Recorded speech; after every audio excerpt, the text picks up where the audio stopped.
সাল্লাম বলছেন যে ওয়াগুল্লিকাত আবওয়াবু জাহান্নাম, ওয়াগুল্লিকাত আবওয়াবু জাহান্নাম, অর্থাৎ জাহান্নামের দরজাগুলিকে বন্ধ করে দেওয়া হয়। মানে বান্দা যেন জাহান্নামে যেতে না পারে। আল্লাহ তাআলা চান না যে তার কোনো বান্দা জাহান্নামে জ্বলুক, জাহান্নামের আগুনে নিক্ষেপ হোক, এটা আল্লাহ তাআলা চান না। এই জন্য আল্লাহ তাআলা চান যে রমজান মাস আসলে পরে আল্লাহ তাআলা জান্নাতের দরজাগুলিকে খুলে দেন আর জাহান্নামের দরজাগুলিকে বন্ধ করে দেন, কারণ আল্লাহ চান না তার বান্দা জাহান্নামের আগুনে জ্বলুক। তবে জাহান্নামের মধ্যে যারা রয়েছে কাফের সম্প্রদায়, তারা অবশ্যই সেখানেই জ্বলতেই থাকবে। কিন্তু জাহান্নামের দরজা বন্ধ করে দেওয়া মানে এই যে আল্লাহ তাআলা নতুন কোনো বান্দা যেন জাহান্নামের মধ্যে নিক্ষেপ না হয়, এটা আল্লাহ তাআলা চান।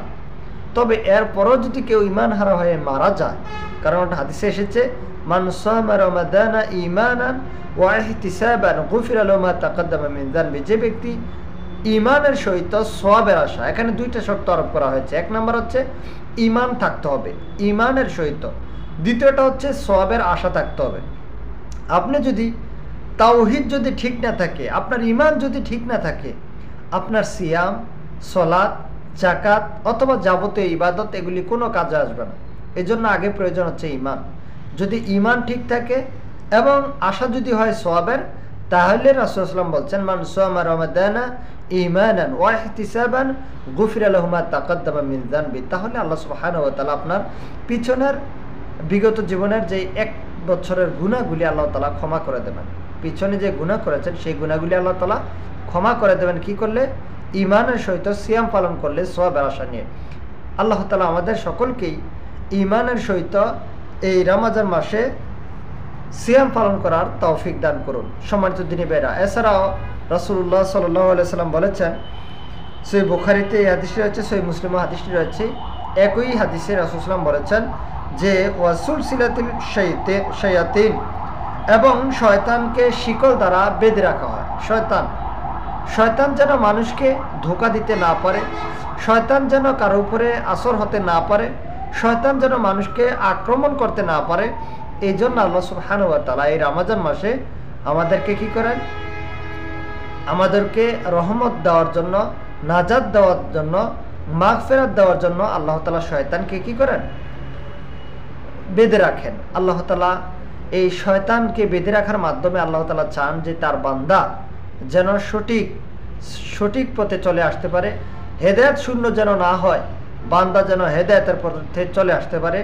আল্লাহ তাআলা সেই সুযোগ আমাদেরকে করে দেন। কিন্তু অত্যন্ত দুঃখজনক হলো সত্য যে আমরা তারপরেও সঠিক পথ পাচ্ছি না বা সঠিক পথের দিকে আমরা এগুচ্ছি না। এর কারণ হচ্ছে আমরা প্রবৃত্তির অনুসরণ করে, নফসের তাড়নায়, নফসের অনুসরণ করে আমরা ভুল পথ অতিক্রম করি।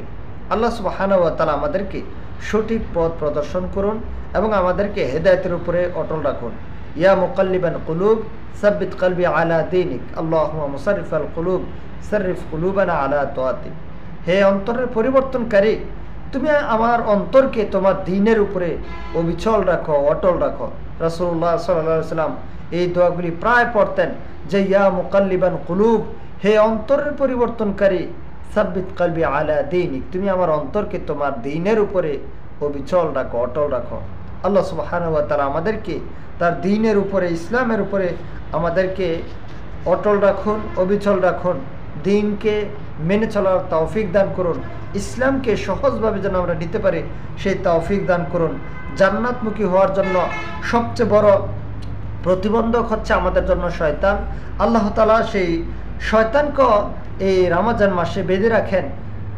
অতএব আমরা যেন জান্নাতমুখী হতে পারি এবং শয়তানের প্ররোচনা থেকে যেন নিজেদেরকে বাঁচাতে পারি, সেই সমস্ত পথ ও পন্থা যেন আমরা অবলম্বন করতে পারি। আল্লাহ তাআলা আমাদেরকে সেই তৌফিক দান করুন। আমিন। ওয়া আখিরি দাওয়ানা আনিল হামদুলিল্লাহি রাব্বিল আলামিন। সুবহানাকাল্লাহুম্মা বিহামদিকা আশহাদু আল্লা ইলাহা ইল্লা আনতা আস্তাগফিরুকা ওয়া আতুবু ইলাইক। আসসালামু আলাইকুম ওয়া রাহমাতুল্লাহি ওয়া বারাকাতুহু।